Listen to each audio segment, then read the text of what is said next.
Hey guys, my name is Chris Thomas. I'm from Shawnee, Oklahoma, and I just want to give you guys a little bit of encouragement today.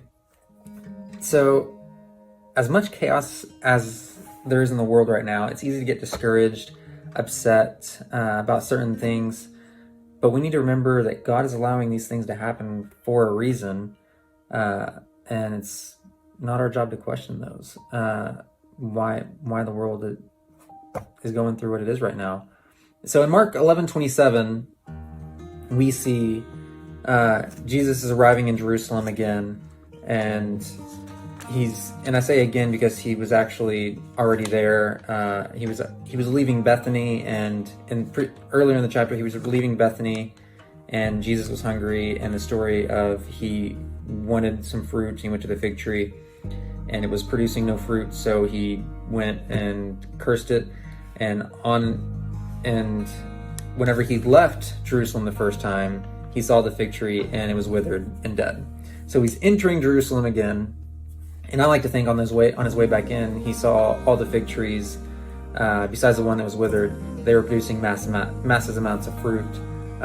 It doesn't say that in the Bible, but that's my interpretation of it because it's what I like to think. So in Mark 11:27, it says, "They arrived again in Jerusalem, and while Jesus was walking in the temple courts, the chief priests, the teachers of the law, and the elders came to him.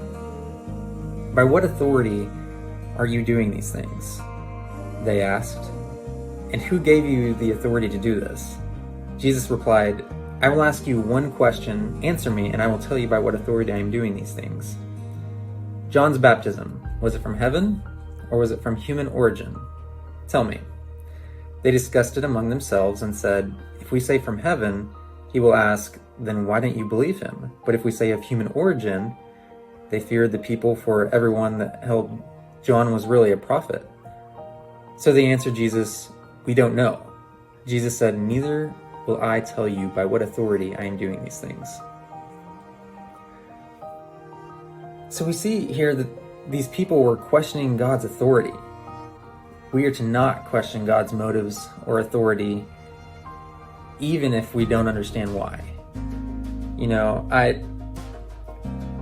We might not know why we're going through the times, these, difficult times right now, but but we still don't need to question God's authority, because God's putting us through this for a reason, and even though we might not see it. And in 2 Peter 3:9, we see, it reads, "The Lord is not slow in keeping his promise, as some understand slowness. Instead, he is patient with you, not wanting anyone to perish, but everyone to come to repentance." So it reads in that verse that he just wants to see people saved. I mean, that's what he wants. And so instead of us questioning why is the world in chaos right now, think about how the gospel is being shared. Pretty much every church was forced into some form of online church. And so the gospel is being shared in people's homes. I work for a church, and so I'm able to share, I know some stories of people who have never received the gospel, and, a Walmart greeter stopped our pastor and was like, it said, "Hey, I saw you online." I'm like, "Oh, really? Cool."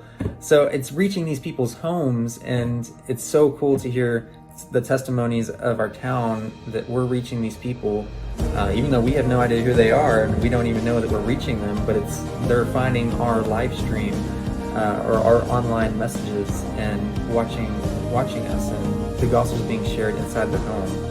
So give God the glory in everything. Even though this world is so messed up right now, but it's our sin that got us here, be positive, not question God's authority, but rejoice in the fact that the gospel is being shared. Let God be God.